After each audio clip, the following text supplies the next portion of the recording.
যে ব্যান করাকরি যে সংস্কৃতিটা চালু হচ্ছে, যে কোনো কাউকে ব্যান করতে হলে কোনো সমিতির আমি জানি একটা এজিএম করতে হয়, অথবা এক্সিকিউটিভ মেম্বারদের নিয়ে একটা মিটিং করতে হবে, এজিএম করতে হবে, রেজুলেশন তৈরি করতে হবে। তারপর ওনারা দুজন মিলে জায়েদ খান, মিশা, রিয়াজ তিনজন মিলে ব্যান করে দেয়।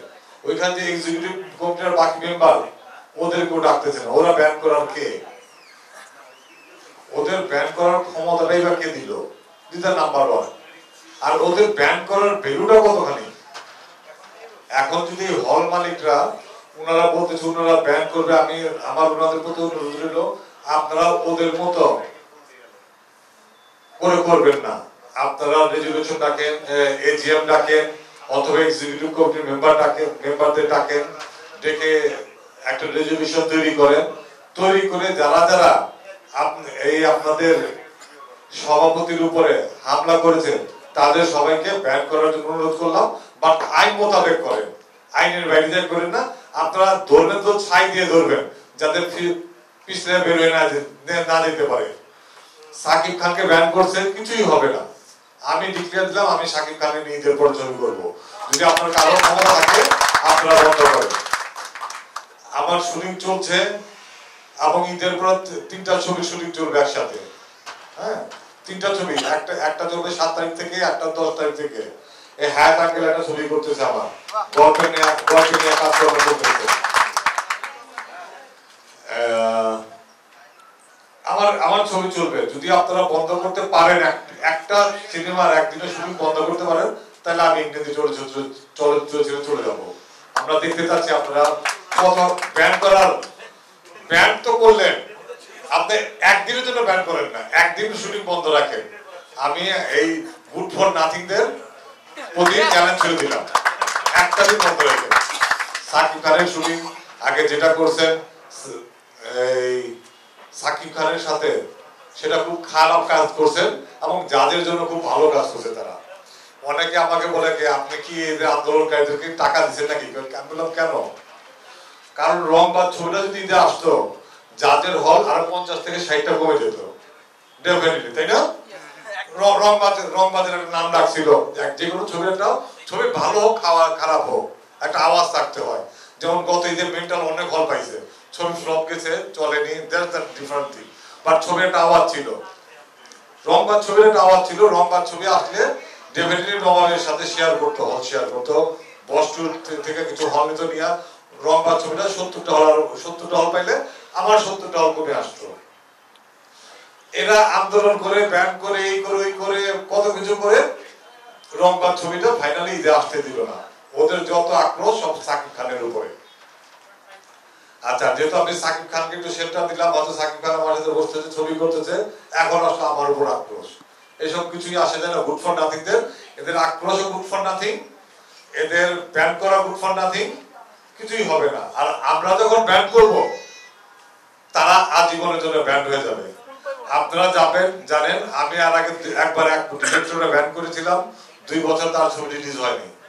এক হিরোকে ব্যান করেছিলাম, 2 বছর তার ছবি রিলিজ হয়নি। তারপর অনেক মাপ চাইতে তারপর মাপ করেছিলাম। সো আমরা যখন ব্যান করব, আজীবনের জন্য ব্যান করব, টাকা ছাড়া হবে না। ঠিক কিনা সভাপতি সাহেব? হ্যাঁ, সভাপতি সাহেব, আমি এই কথাটা বলতে পারি কারণ আমিও এক্সিকিউটিভ প্রদর্শন সমিতির একজন মেম্বার না, মনে আমি সবচেয়ে বড় মেম্বার। মনে আমি 10টা ভোটের অধিকারী এখানে। আমার 10টা মেম্বার, 12টা এখনো হয়নি। 10টা হলের মালিক ওই সমিতির মেম্বার, আমার হল আছে 12টা। সো আমার সভাপতিকে আঘাত করছে মানে আমাকে আঘাত করা। সো আমি সভাপতি সাহেবকে এবং আমাদের এখানে যে অ্যাডভাইজার আছে এবং আঙ্কেল আছে, সাইফুল আঙ্কেল আছেন, তাদের সবাইকে, এবং আমাদের সেক্রেটারি উনি আজকে অসুস্থ আছেন, চিকুনগুনিয়া উনি আসতে পারেন, তাদের সবাইকে অনুরোধ করব ঈদের পর যেদিন অফিস খুলবে তার একদিন অথবা 2 দিন পর আপনারা জরুরি মিটিং কল করেন। সমস্ত নট এক্সিকিউটিভ মেম্বার, সমস্ত হল মালিকদের নিয়ে একটা মিটিং করেন। সেই মিটিং এ আপনারা ভোট নেন, আমরা কি তাদের ব্যান চাই কি চাই না। আমরা যদি ব্যান করে দেই, তাদের ছবি আর কোনদিন চলবে না। আবার যদি ব্যান উঠাইতে হয়, তখন আবার এই জিএম লাগবে, জিএম করতে হবে, অথবা এরকম একটা মিটিং করে ব্যান উঠাইতে হবে। আপনারা দুইজন মিলে, সভাপতি সাধারণ সম্পাদক দুজন মিলে যে ব্যান উঠা দেবে এই ক্ষমতা যদি না থাকে, আমি আপনাদের সবার কাছে, প্রদর্শক সমিতি সবার কাছে অনুরোধ থাকবে, এই সিদ্ধান্ত নিবে হল মালিকরা। আপনারা সভাপতি আর সাধারণ সম্পাদক মিলে নেবেন না। এটাকেই বলে ছাই দিয়ে ধরা। দেখবেন শিং মাছে ধরে ছাই দিয়ে ধরে, যাতে শিং মাছ পিছলে যেতে না পারে। সো ধরবেন তো ছাই দিয়ে ধরে, এটাই। আর ওদের তো আন্দোলন যেটা করলো পুরাই ব্যর্থতার ঢাকতে, ওরা যে ব্যর্থ, আর কি দিয়ে ঢাকবে, কি মুখ দেখাবে? দেখলাম আমরা এদের দুজনকে ব্যান করে দিলাম, মানে আমরা জয় হইলাম। এটা ওদের যে কর্মী, যে সদস্য আছে, তাদেরকে এটা বুঝ দেওয়ার চেষ্টা করি। যদিও তাদের সাথে কোনো সদস্য নেই, তাদের সাথে এক্সিকিউটিভ কমিটির মেম্বারও নেই। আমার একটা লিখিত ওই কি বলে এটা কি বলে প্রেস নোট আছে, আমি এটা পড়ে শোনাচ্ছি। যদি আমার পড়া খুব খারাপ, আমি খুব ভালো পড়তে পারি না, তবু আমি পড়ে শোনাচ্ছি। যদি আমার পক্ষে থেকে ভালো পড়তে পারতো তাহলে ভালো হইতো। প্রিয় সাংবাদিক বন্ধুগণ, ঈদের আগে আনন্দ ঘন সম্মিলিত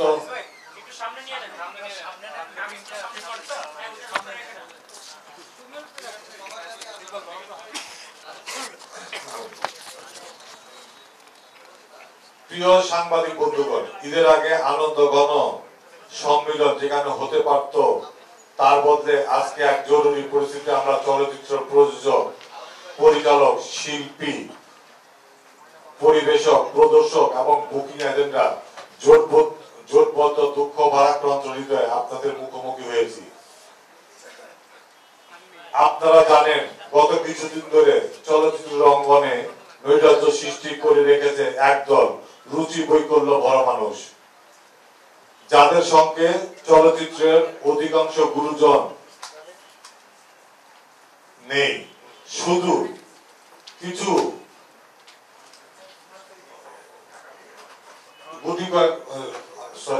আমি আগেই বলছি, আমার পড়া ভালো না। শুধু কিছু আস্থাবাদের অগ্রজ বিভ্রান্ত হয়ে যোগ দিয়েছে তাদের সঙ্গে। এই নৈরাজ্যের বিরুদ্ধে এফডিসি ও সরকারের ব্যবস্থা গ্রহণের আহ্বান জানিয়ে আমাদের সম্মেলন শুরু করছি। পরিপ্রেক্ষিত ব্যাখ্যার পাশাপাশি আমরা কিছু সিদ্ধান্ত আপনাদের কাছে তুলে ধরব। প্রিয় সাংবাদিক বন্ধুগণ, আপনারা জানেন 2008 সালের আগে বেশ কয়েক বছর ধরে চলচ্চিত্রের কি অবস্থা ছিল। অশ্লীলতায় ঠাসা প্রায় আইএনএ জাহেলিয়াতের যুগ যেন, যেখানে অন্যতম অংশ ছিল আজকের পরিচালক সমিতির সাধারণ সম্পাদক বদিউল আলম খোকন ও শিল্পী সমিতির সভাপতি নিশা সওদাগর। অশ্লীল ছবির পরিচালনাকারী যখন পরিচালক সমিতির উচ্চ পর্যায়ে নেতা হয়ে যান, তখন পরিচালক সমিতির মান সম্পর্কে জনমানুষের ভুল বার্তা পৌঁছাতে বাধ্য। অন্যদিকে অসংখ্য অশ্লীল চলচ্চিত্রের খলচরিত্র অভিনেতা এখন ব্যক্তিগতভাবে খলরূপে অভিভূত হয়েছেন,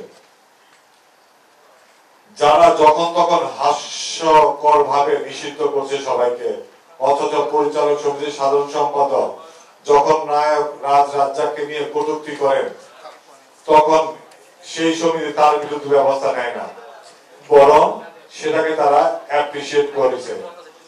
কিংবা মধুমিতা হলের কর্ণধার ইফতিকার উদ্দিন নওশাদের উপর হামলার কোন নিন্দা তথাকথিত চলচ্চিত্র পরিবার জানায়নি, যা তাদের পক্ষপাতিত্বের নির্দেশ করে দেয়, যা বুঝিয়ে দিয়েছে চলচ্চিত্র উন্নয়ন নন, বরং ব্যক্তিক্ষোভ মেটানোর পন্থা হিসাবেই তারা নৈরাজ্যকে বেছে নিয়েছে।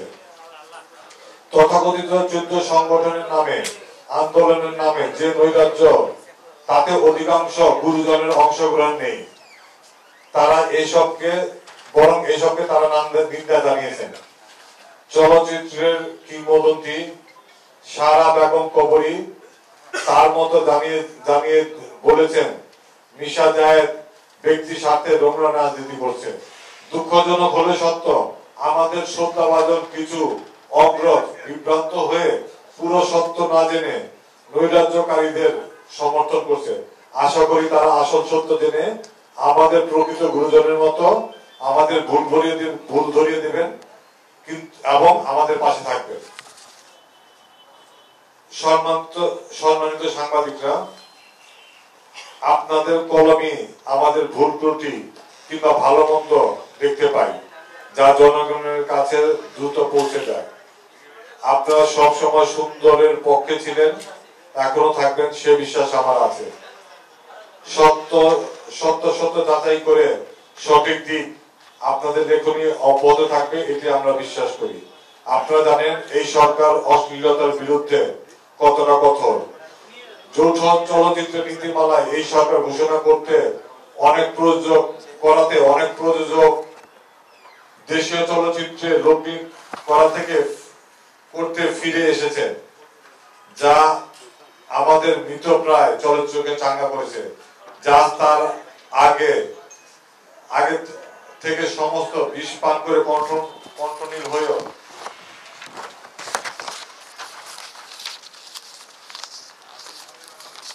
এগিয়ে চলেছে। একটি কুচক্র মহল জাতকে প্রতিহত করার ষড়যন্ত্র করছে। চলচ্চিত্রের উন্নয়ন তাদের লক্ষ্য নয়, অথচ এরাই যাদের সঙ্গে কাজ করতে মুখিয়ে ছিলেন। শিল্পী সমিতি তথাকথিত সাধারণ সম্পাদক তার অন্তর্জালা আমাদের মাধ্যমে আনতে না পেরে তার নিজের অন্তর্জালা মেটাতে নৈরাজ্য ও সন্ত্রাসের আশ্রয় নিয়েছেন। আপনাদের অবগতির জন্য জানাচ্ছি, বিপ্লব সাহেবের কাছ থেকে জাজ অনেক টাকা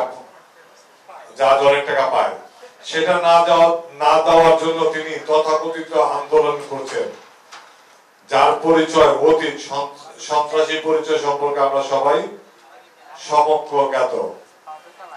সম্মানিত কলম সাংবাদিকরা, জাজের হয়ে দৃঢ়ভাবে জানাচ্ছি, আমরা যথাযথ নিয়ম মেনে করছি। চিত্রনাট্য কমিটি জমা দিয়েছি।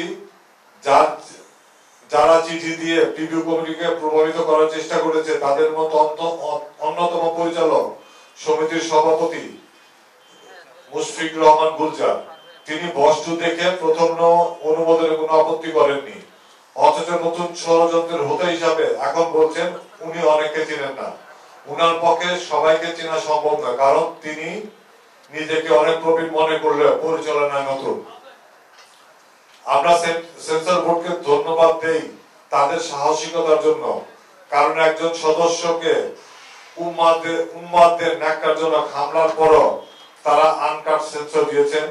অশ্লীল ছবি নির্মাণ বন্ধের কারণে তাদের অর্থের সমাগম বন্ধ হয়ে যাওয়ায় তারা এক বদ্ধ উন্মাদ হয়ে গেছে।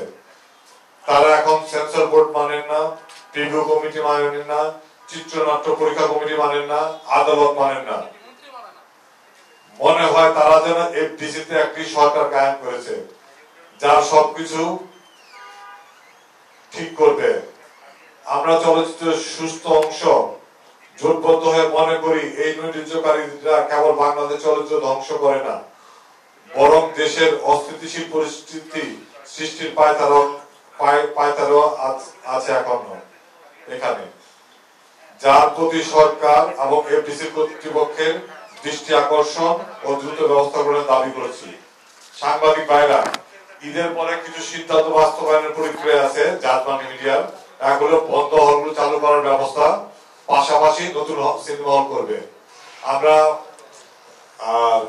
ঈদের ছুটির 7 দিনের মধ্যে সরকার ও এফডিসি কর্তৃপক্ষের কোনো ব্যবস্থা না নিলে সুস্থ ধারা চলচ্চিত্র জোট এফডিসির সামনে অবস্থান নেবে এবং সমাবেশ করবে।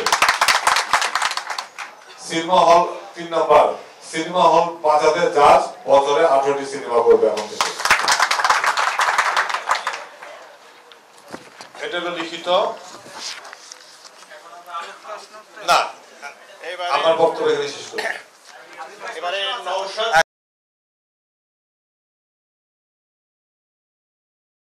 যৌথ প্রযোজনার ক্ষেত্রে নিয়মটা হলো, আপনি সিনেমা শুটিং এ যাওয়ার আগে প্রথমে পরিচালক সমিতির নাম নিবন্ধন করবেন। আমরা পরিচালক সমিতির নাম নিবন্ধন করেছি। তারপর আপনি প্রিভিউ কমিটিতে চিত্রনাট্য জমা দেবেন। আমরা চিত্রনাট্য জমা দিয়েছি। চিত্রনাট্যের কোন শিল্পী, ভারতের কোন শিল্পী কোন চরিত্র অভিনয় করবে, বাংলাদেশের কোন শিল্পী কোন চরিত্র অভিনয় করবে, তার নাম এবং পাসপোর্ট নাম্বার সহ জমা দিতে হয়। আমরা দিয়েছি। ভারতের কোন শিল্পী কোন ক্যারেক্টার, বাংলাদেশ কোন শিল্পী কোন ক্যারেক্টার অভিনয় করবে। তারপর প্রিভিউ কমিটি আমাদের চিত্রনাট্য অনুমোদন করে। অনুমোদন করার পরে আমরা যথাযথভাবে আমরা জমা দিয়েছি শুটিং এই চিত্রনাট্যের প্রেক্ষিতে যে চিত্রনাট্য ভাষিত সেই অনুযায়ী আমরা শুটিং করে জমা দিয়েছি। জমা দেওয়ার পর ওনারা লিখিত বক্তব্য লিখিত যে কমপ্লেন দিয়েছে বস্তু এবং নবাব দুইটা ছবি যৌথ প্রযোজনা নীতিমালা হয়নি। আমরা দুইটা ছবি এইভাবে আসছে। তো সম্পূর্ণ নীতিমালা আছে এবং আগে প্রিভিউ কমিটি পাস করেছে চিত্রনাট্য, পরেও পাস করেছে, নীতিমালার ভিত্তিতে সেন্সরও হয়েছে। এবং সবচেয়ে আরেকটা জিনিস আপনারা জানেন না, তারা কোর্টে যে মামলা রিট করেছে এবং তাদের রিট তাদের অ্যাকসেপ্ট করে নেয়, পরবর্তী ডেট দিয়েছে। এখন ওনারা আদালতের আশ্রয় নিয়েছেন, সর্বশেষ আটকাইতে না পেরে আদালতে ওনারা চাইছিল এটারে ইনজেকশন জারি করতে। মহামান্য আদালত বিজ্ঞ জজ উনি দেখে বুঝতে পারছে এটা সম্পূর্ণ অবৈধ আবেদন, এই জন্য ওনারা অ্যাকসেপ্ট করেনি, পরবর্তী নির্ধারণ ডেট দিয়ে দিচ্ছে। সম্পূর্ণ আমাদের বৈধতার ভিতরে আছে এবং ওনারা যা বলতেছে এটা ভারতের লোকাল প্রোডাকশন। আপনারা জানেন কিনা জানি না, আমাদের যাদের পেজে গেলে দেখতে পারবেন আমাদের একটা পোস্টে আছে নবাব ছবির দিল্লির ইনফরমেশন মিনিস্ট্রিতে জয়েন্ট ভেঞ্চার হিসাবে অ্যাপ্রুভ করা এবং বস্তু ছবি দিল্লির মিনিস্ট্রি অফ ইনফরমেশন থেকে অ্যাপ্রুভ করা আছে জয়েন্ট ভেঞ্চার হিসাবে এবং দিল্লি এবং ওই ছবিগুলি বাংলাদেশের ওই দিল্লি ইনফরমেশন মিনিস্ট্রি ওদের লোকাল এম্বাসিকে জানায়, ঢাকার এম্বাসিকে এই ছবিটা দেখে তোমরা আমাদের একটা রিপোর্ট করো, ছবিটা ঠিক আছে কিনা, ভারতের স্বার্থ বিরোধী এবং বাংলাদেশ এবং ভারতের পারস্পরিক বন্ধুত্ব ক্ষুণ্ণ হওয়ার মতো কিছু আছে কিনা। এবং ইন্ডিয়ান এম্বাসি ছবি দেখেছে আমাদের একটা ক্লিয়ারেন্স রিপোর্ট দিছে, যেটা ওদের সেন্সার করতে হয়তো লাগে এই কাগজটাতে।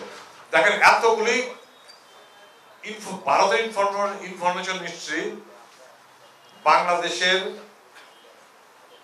ওদের এম্বাসি, প্রিভিউ কমিটি, এফডিসি, তথ্য মন্ত্রণালয়, সেন্সর বোর্ড, শেষ পর আদালত, এতগুলি মানুষ কি প্রতারণা করছে আপনার মনে হয়?